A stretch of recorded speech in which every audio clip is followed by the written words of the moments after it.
अपने बच्चों को हम शिक्षा दिलाते हैं कि वो अच्छे संस्कारों का अर्जन करें। अच्छे संस्कारों का आशय लोग लेते हैं कि वो अपनी रोजी रोटी, आवास, विकास की समस्याओं को हल कर ले। ईश्वर की ओर किसी का ध्यान ही नहीं है। किसी किसी के पास इतना कुछ है कि प्रभु को पुकारने की आवश्यकता ही नहीं समझता। किंतु ये सब कुछ पार्थिव ही तो है। न चाहते हुए भी सारा वैभव यहीं छोड़ जाना पड़ता है। ऐसी स्थिति में ईश्वर की पहचान ही एकमात्र संबल है, जिसे प्रदान कर रहा है यथार्थ गीता का ये कैसेट प्रसारण। ओम श्री परमात्मने नमः। यथार्थ गीता श्रीमद् भगवद गीता अथ दशमोऽध्याय। गत अध्याय में योगेश्वर श्री कृष्ण ने गुप्त राजविद्या का चित्रण किया, जो निश्चय ही कल्याण करती है। 10वें अध्याय में उनका कथन है कि महाबाहु अर्जुन, मेरे परम रहस्य युक्त वचन को फिर भी सुन। यहां उसी को दूसरी बार कहने की आवश्यकता क्या है? वस्तुतः साधक को पूर्ति पर्यंत खतरा है। ज्यों ज्यों वो स्वरूप में ढलता जाता है, प्रकृति के आवरण सूक्ष्म होते जाते हैं, नए नए दृश्य आते हैं। उसकी जानकारी महापुरुष ही देते रहते हैं, वो नहीं जानता। यदि वे मार्गदर्शन करना बंद कर दें तो साधक स्वरूप की उपलब्धि से वंचित रहेगा। जब तक वो स्वरूप से दूर है तब तक सिद्ध है कि प्रकृति का कोई ना कोई आवरण बना है, फिसलने लड़खड़ाने की संभावना बनी रहती है। अर्जुन शरणागत शिष्य है। उसने कहा था, शिष्यस्ते हम शादिमाम त्वाम प्रपन्नम। भगवान, मैं आपका शिष्य हूं, आपकी शरण हूं, मुझे संभालिए। अतः उसके हित की कामना से योगेश्वर श्री कृष्ण पुनः बोले। श्री भगवान वाचा, भूय एव महाबाहो शृणु मे परमं वचः यत्तेऽहं प्रीयमाणाय वक्ष्यामि हितकाम्यया। महाबाहु अर्जुन, मेरे परम प्रभाव युक्त वचन को पुनः सुन, जो मैं तुझ अतिशय प्रेम रखने वाले के हित की इच्छा से कहूंगा। न मे विदुः सुरगणाः प्रभवं न महर्षयः अहमादिर्हि देवानां महर्षीणां च सर्वशः। अर्जुन, मेरी उत्पत्ति को न देवता लोग जानते हैं और न महर्षिगण ही जानते हैं। श्री कृष्ण ने कहा था, जन्म कर्म च मे दिव्यम। मेरा वो जन्म और कर्म अलौकिक है, इन चर्म चक्षुओं से देखा नहीं जा सकता। इसलिए मेरे उस प्रकट होने को देव और महर्षि स्तर तक पहुंचे हुए लोग भी नहीं जानते। मैं सब प्रकार से देवताओं और महर्षियों का आदि कारण हूं। यो मामजमनादिं च वेत्ति लोकमहेश्वरम् असम्मूढः समर्थ्येषु सर्वपापैः प्रमुच्यते। जो मुझ जन्म मृत्यु से रहित, आदि अंत से रहित सब लोगों के महान ईश्वर को साक्षात्कार सहित विदित कर लेता है, वो पुरुष मरधर्मा मनुष्यों में ज्ञानवान है। अर्थात अज, अनादि और सर्वलोक महेश्वर को भली प्रकार जानना ही ज्ञान है, और ऐसा जानने वाला संपूर्ण पापों से मुक्त हो जाता है, पुनर्जन्म को प्राप्त नहीं होता। श्री कृष्ण कहते हैं कि ये उपलब्धि भी मेरी ही देन है। बुद्धिर्ज्ञानमसम्मोहः क्षमा सत्यं दमः शमः सुखं दुःखं भवो भावो भयं चाभयमेव च। अर्जुन, निश्चयात्मिका बुद्धि, साक्षात्कार सहित जानकारी, लक्ष्य में विवेक पूर्वक प्रवृत्ति, क्षमा, शाश्वत सत्य, इंद्रियों का दमन, मन का शमन, अंतःकरण की प्रसन्नता, चिंतन पथ के कष्ट, परमात्मा की जागृति, स्वरूप की प्राप्ति काल में सर्वस्व का विलय, इष्ट के प्रति अनुशासनात्मक भय और प्रकृति से निर्भयता तथा अहिंसा समता तुष्टि तपोदानं यशो यशः भवन्ति भावा भूतानां मत्त एव पृथक्विधा। अहिंसा अर्थात अपने आत्मा को अधोगति में न पहुंचाने का आचरण, समता जिसमें विषमता न हो, संतोष मन सहित इंद्रियों को लक्ष्य के अनुरूप तपाना, दान अर्थात सर्वस्व का समर्पण, भगवत पथ में मान अपमान का सहन। इस प्रकार प्राणियों के उपर्युक्त भाव मुझसे ही होते हैं। ये सभी भाव दैवी चिंतन पद्धति के लक्षण हैं। इनका अभाव ही आसुरी संपद है। महर्षयः सप्त पूर्वे चत्वारो मनवस्तथा मद्भावा मानसा जाता येषां लोक इमाः प्रजाः। सप्तर्षि अर्थात योग की 7 क्रमिक भूमिकाएं, अर्थात शुभेच्छा, सुविचारणा, तन्मानसा, सत्वापत्ति, असंसक्ति, पदार्था भावना और तुर्यगा, तथा इनके अनुरूप अंतःकरण चतुष्टय अर्थात मन, बुद्धि, चित्त और अहंकार, उसके अनुरूप मन जो मेरे में भाव वाला है। ये सब मेरे ही संकल्प से अर्थात मेरी प्राप्ति के संकल्प से तथा जो मेरी ही प्रेरणा से होते हैं। दोनों एक दूसरे के पूरक हैं, उत्पन्न होते हैं। इस संसार में ये अर्थात संपूर्ण दैवी संपद इन्हीं की प्रजा है, क्योंकि सप्त भूमिकाओं के संचार में दैवी संपद ही है, अन्य नहीं। एतां विभूतिं योगं च मम यो वेत्ति तत्त्वतः सो विकम्पेन योगेन युज्यते नात्र संशयः।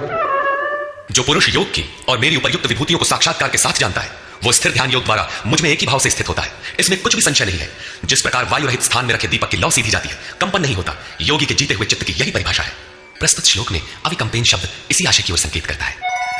अहं सर्वस्य प्रभवो मत्तः सर्वं प्रवर्तते इति मत्वा भजन्ते मां बुधा भाव समन्विता। मैं संपूर्ण जगत की उत्पत्ति का कारण हूं, मुझसे ही संपूर्ण जगत चेष्टा करता है। इस प्रकार मानकर श्रद्धा और भक्ति से युक्त विवेकी जन मेरा निरंतर भजन करते हैं। तात्पर्य यह है कि योगी द्वारा मेरे अनुरूप जो प्रवृत्ति होती है उसे मैं ही किया करता हूं, वो मेरा ही प्रसाद है। कैसे है, इसे पीछे स्थान स्थान पर बताया जा चुका है। वे निरंतर भजन किस प्रकार करते हैं, इस पर कहते हैं, मच्चित्ता मद्गत प्राणा बोधयन्तः परस्परं कथयन्तश्च मां नित्यं तुष्यन्ति च रमन्ति च। अन्य किसी को स्थान न देकर मुझ में ही निरंतर चित्त को लगाने वाले, मुझ में ही प्राणपण से प्राणों को लगाने वाले सदैव परस्पर मेरी प्रक्रियाओं का बोध करते हैं, मेरा गुणगान करते हुए ही संतुष्ट होते हैं तथा निरंतर मुझ में ही रमण करते हैं। तेषां सततयुक्तानां भजतां प्रीतिपूर्वकं ददामि बुद्धियोगं तं येन मामुपयान्ति ते। निरंतर मेरे ध्यान में लगे हुए तथा प्रेम पूर्वक भजने वाले उन भक्तों को मैं वो बुद्धि योग अर्थात योग में प्रवेश वाली बुद्धि देता हूं जिससे वे मुझे प्राप्त होते हैं, अर्थात योग की जागृति ईश्वर की देन है। वो अव्यक्त पुरुष महापुरुष योग में प्रवेश दिलाने वाली बुद्धि कैसे देता है? तेषामेवानुकम्पार्थम् अहमज्ञानजं तमः नाशयाम्यात्मभावस्थो ज्ञानदीपेन भास्वता। उनके ऊपर पूर्ण अनुग्रह करने के लिए मैं उनकी आत्मा से अभिन्न खड़ा होकर रथी होकर अज्ञान से उत्पन्न हुए अंधकार को ज्ञान रूपी दीपक के द्वारा प्रकाशित कर नष्ट करता हूं। वस्तुतः किसी स्थित प्रज्ञ योगी द्वारा जब तक वो परमात्मा आपकी आत्मा से ही जागृत होकर संचालन नहीं करता तब तक वास्तव में यथार्थ भजन आरंभ ही नहीं होता। वैसे तो भगवान सर्वत्र से बोलने लगते हैं, लेकिन प्रारंभ में वे स्वरूपस्थ महापुरुष द्वारा ही बोलते हैं। यदि ऐसा महापुरुष आपको प्राप्त नहीं है तो वे आपसे स्पष्ट नहीं होंगे। इस पर अर्जुन ने प्रश्न किया। अर्जुन उवाच, परम ब्रह्म परम धाम पवित्रं परमं भवान् पुरुषं शाश्वतं दिव्यं आदिदेवमजं विभुम् आहुस्त्वां ऋषयः सर्वे देवर्षिर्नारदस्तथा असितो देवलो व्यासः स्वयं चैव ब्रवीषिमि। भगवान आप परब्रह्म परम धाम तथा परम पवित्र हैं, क्योंकि आपको सभी ऋषिगण सनातन दिव्य पुरुष देवों का भी आदिदेव अजन्मा और सर्वव्यापी कहते हैं। परम पुरुष परम धाम का ही पर्याय दिव्य पुरुष अजन्मा आदि शब्द है।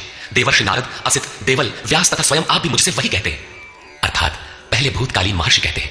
अब वर्तमान में जिनकी संगत उपलब्ध है, नारद देवल असित और व्यास का नाम लिया, जो अर्जुन के समकालीन थे, अर्थात सत्पुरुषों की संगति अर्जुन को प्राप्त थी। आप भी वही कहते हैं। अतः सर्वमेतद्रितं मन्ये यन्मां वदसि केशव न हि ते भगवन् व्यक्तिं विदुर्देवा न दानवा। हे केशव, जो कुछ भी आप मेरे लिए कह रहे हैं वो सब मैं सत्य मानता हूं। आपके व्यक्तित्व को न देवता और न दानव ही जानते हैं। स्वयमेवात्मनात्मानं वेत्थत्वं पुरुषोत्तम भूतभावन भूतेश देवदेव जगत्पते।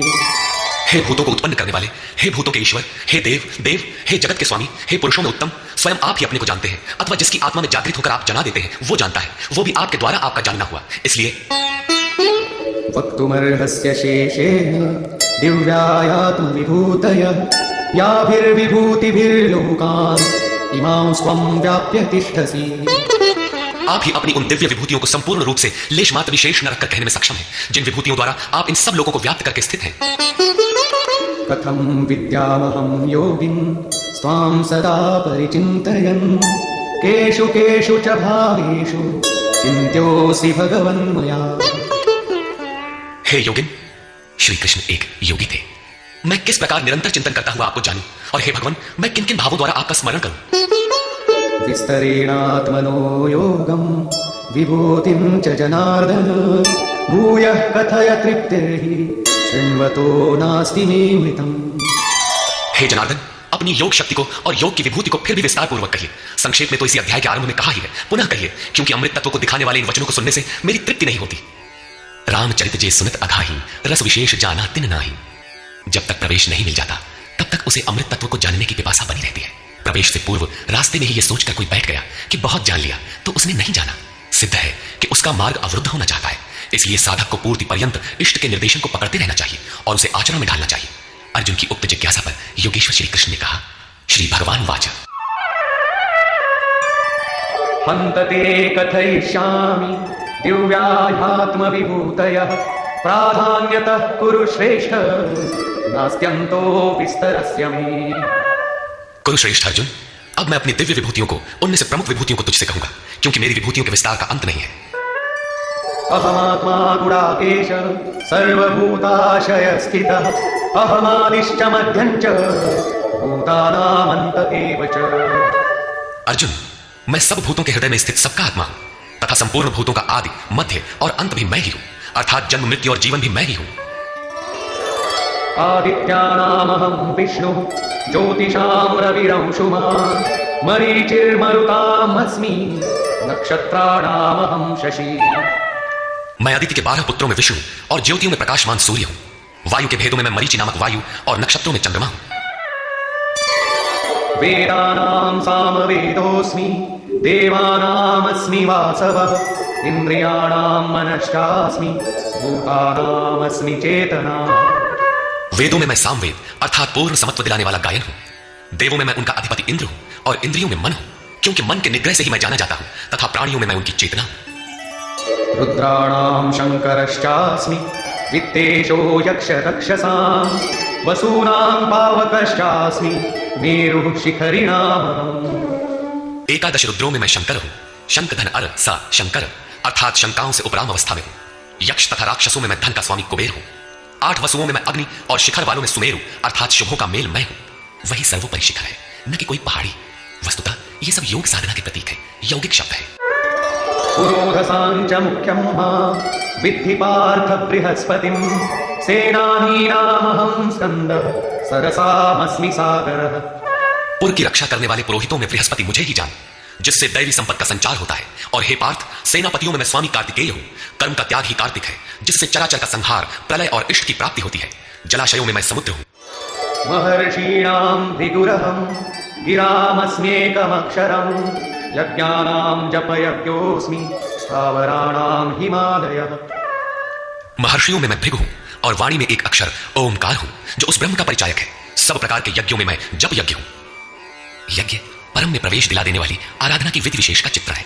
उसका सारांश है स्वरूप का स्मरण और नाम का जप। 2 वाणियों से पार हो जाने पर नाम जब यज्ञ की श्रेणी में आता है तो वाणी से नहीं जपा जाता, न चिंतन से न कंठ से, बल्कि वो श्वास में जागृत हो जाता है। केवल सूरत को श्वास के पास लगाकर मन से अविरल चलना भर पड़ता है। यज्ञ की श्रेणी वाले नाम का उतार चढ़ाव श्वास पर निर्भर है। ये क्रियात्मक है। स्थिर रहने वालों में हिमालय हूं। शीतल, सम और अचल एकमात्र परमात्मा है। जब प्रलय हुआ तब मन उसी शिखर में बंध गया। अचल, सम और शांत ब्रह्म का प्रलय नहीं होता, उस ब्रह्म की पकड़ मैं हूं।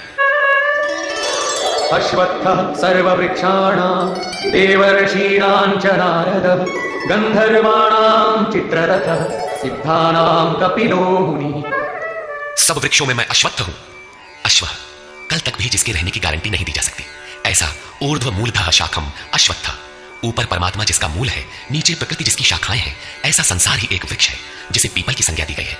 सामान्य पीपल का वृक्ष नहीं कि पूजा करने लगे। इसी पर कहते हैं कि वो मैं हूं और देवर्षियों में मैं नारद हूं। नाद रंध्रः स नारद।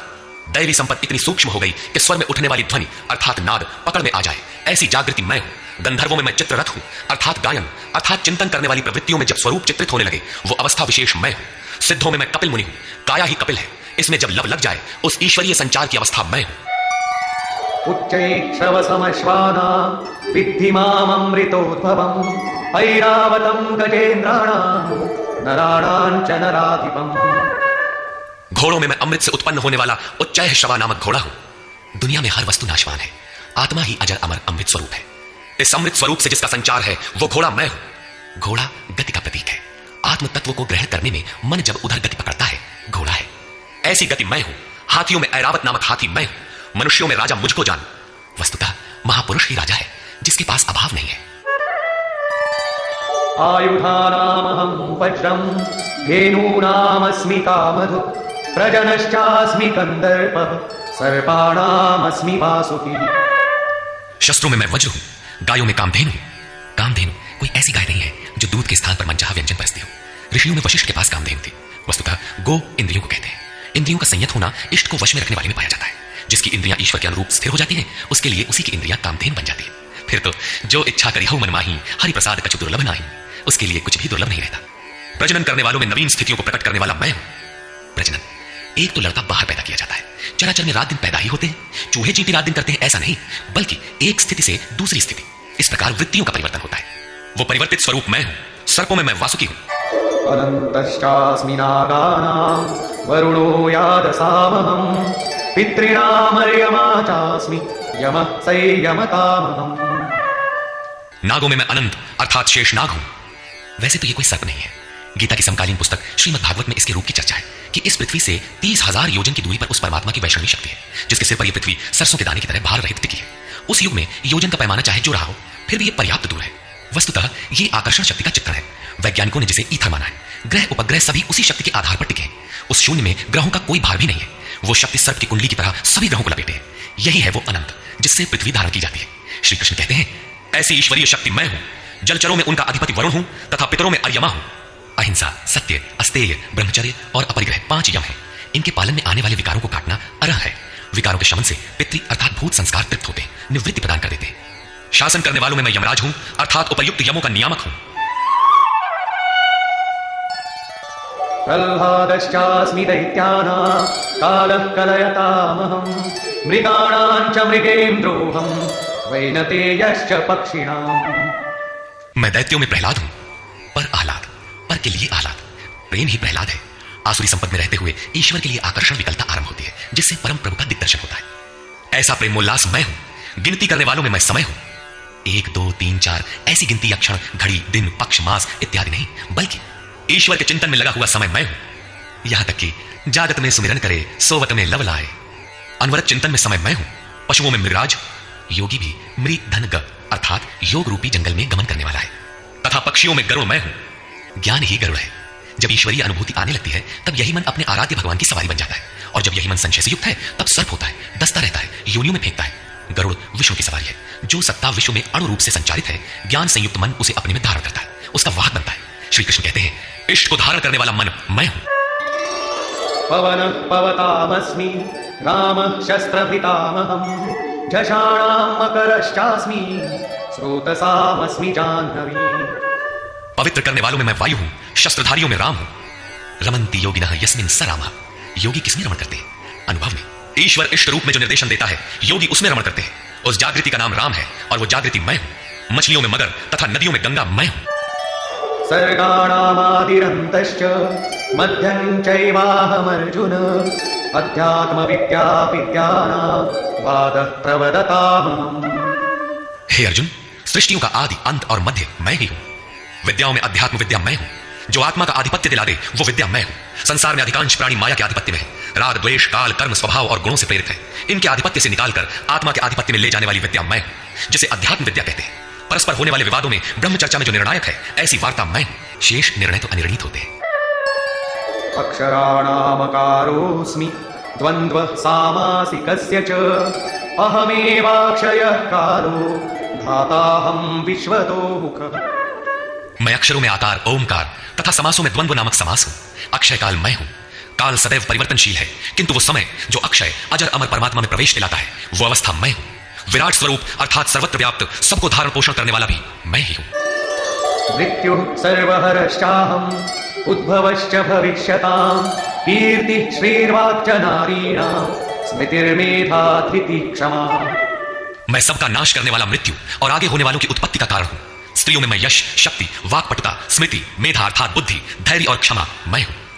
अध्याय 15 में श्लोक 16 के अनुसार पुरुष 2 ही प्रकार के होते हैं, क्षर और अक्षर। संपूर्ण भूतादिकों की उत्पत्ति और विनाश वाले ये शरीर क्षर पुरुष है। वे नर, मादा, पुरुष अथवा स्त्री कुछ भी कहलाएं, श्री कृष्ण के शब्दों में पुरुष ही है। दूसरा है अक्षर पुरुष, जो कूटस्थ चित्त के स्थिर काल में देखने में आता है। यहां भी बुद्धि इत्यादि स्त्रियों के ही गुण बताए गए। क्या इन सद्गुणों की आवश्यकता पुरुषों के लिए नहीं है? कौन ऐसा पुरुष है जो श्रीमान, कीर्तिवान, वक्ता, स्मरण शक्ति संपन्न, मेधावी, धैर्यवान और क्षमावान नहीं बनना चाहता?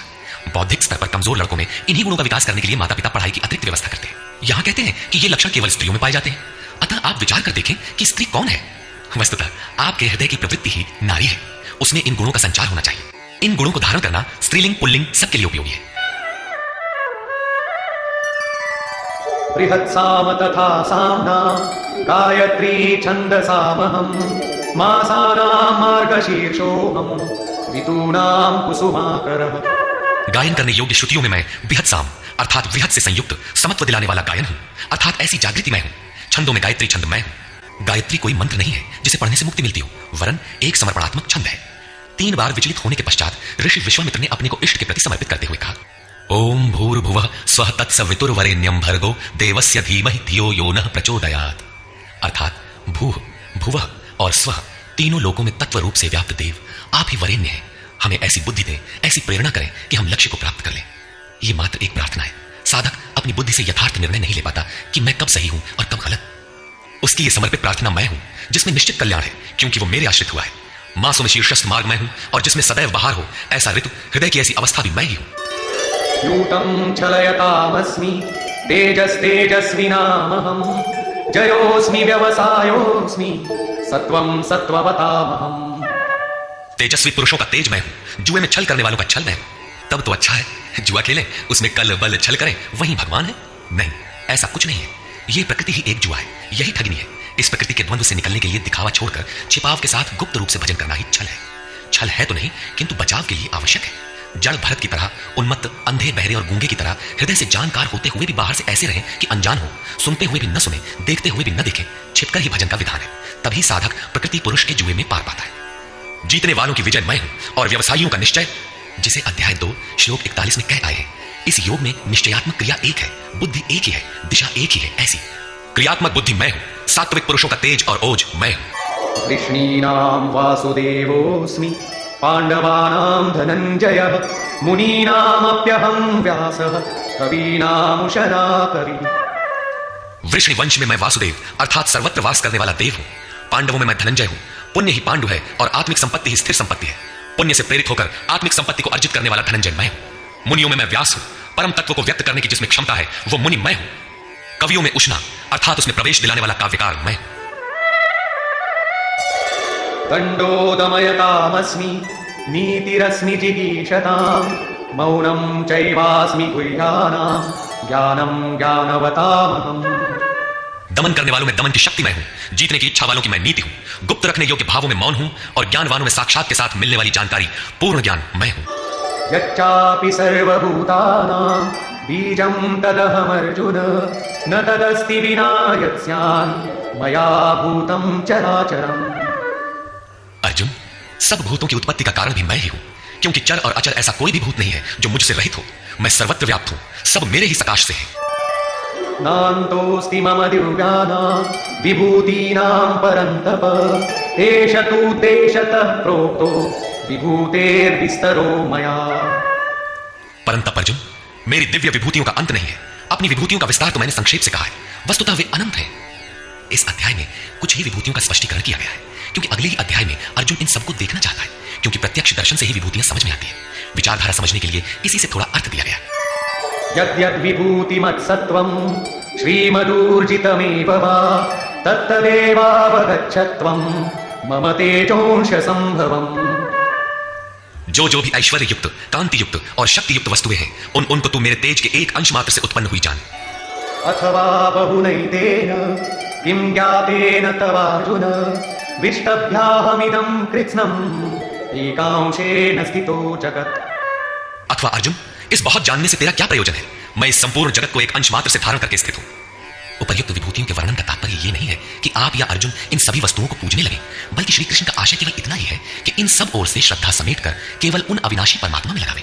इतने से ही उनका कर्तव्य पूर्ण हो जाता है। निष्कर्ष, इस अध्याय में श्री कृष्ण ने कहा कि अर्जुन, मैं तुझे पुनः उपदेश करूंगा, क्योंकि तू मेरा अतिशय प्रिय है। पहले कह चुके हैं, फिर भी कहने जा रहे हैं, क्योंकि पूर्ति पर्यंत सद्गुरु से सुनने की आवश्यकता रहती है। मेरी उत्पत्ति को न देवता और न महर्षिगण ही जानते हैं, क्योंकि मैं उनका भी आदि कारण हूं। अव्यक्त स्थिति के पश्चात की सार्वभौम अवस्था को वही जानता है जो हो चुका है। जो मुझ अजन्मा, अनादि और संपूर्ण लोकों के महान ईश्वर को साक्षात्कार सहित जानता है, वही ज्ञानी है। बुद्धि, ज्ञान, असम्मूढ़ता, इंद्रियों का दमन, मन का शमन, संतोष, तप, दान और कीर्ति के भाव अर्थात दैवी संपत्ति के उक्त लक्षण मेरी देन है। 7 महर्षिजन अर्थात योग की 7 भूमिकाएं, उससे भी पहले होने वाले तदनुरूप अंतःकरण, चतुष्टय और इनके अनुकूल मन जो स्वयंभू है, स्वयं रचयिता है, ये सब मुझ में भाव वाले, लगाव और श्रद्धा वाले हैं, जिनकी संसार में संपूर्ण प्रजा है। ये सब मुझसे ही उत्पन्न है, अर्थात साधनामयी प्रवृत्तियां मेरी ही प्रजा है। इनकी उत्पत्ति अपने से नहीं, गुरु से होती है। जो उपर्युक्त मेरी विभूतियों को साक्षात जान लेता है, वह निस्संदेह मुझ में एक ही भाव से प्रवेश करने योग्य है। अर्जुन, मैं ही सबकी उत्पत्ति का कारण हूं।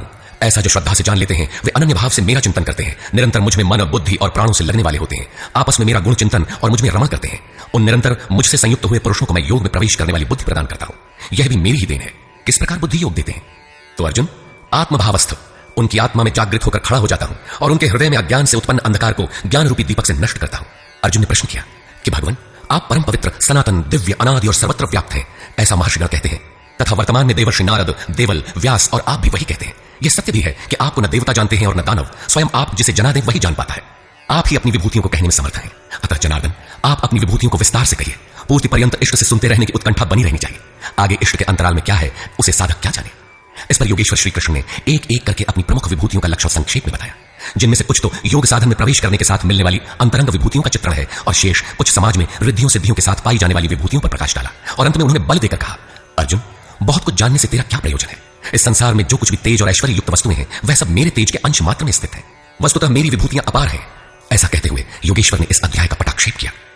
इस अध्याय में श्री कृष्ण ने अपनी विभूतियों की मात्र बौद्धिक जानकारी दी, जिससे अर्जुन की श्रद्धा सब ओर से सिमटकर एक इष्ट में लग जाए। किंतु बंधुओं, सब कुछ सुन लेने और बाल की खाल निकालकर समझ लेने के बाद भी चलकर उसे जानना शेष ही रहता है। यह क्रियात्मक पथ है। संपूर्ण अध्याय में योगेश्वर की विभूतियों का ही वर्णन है।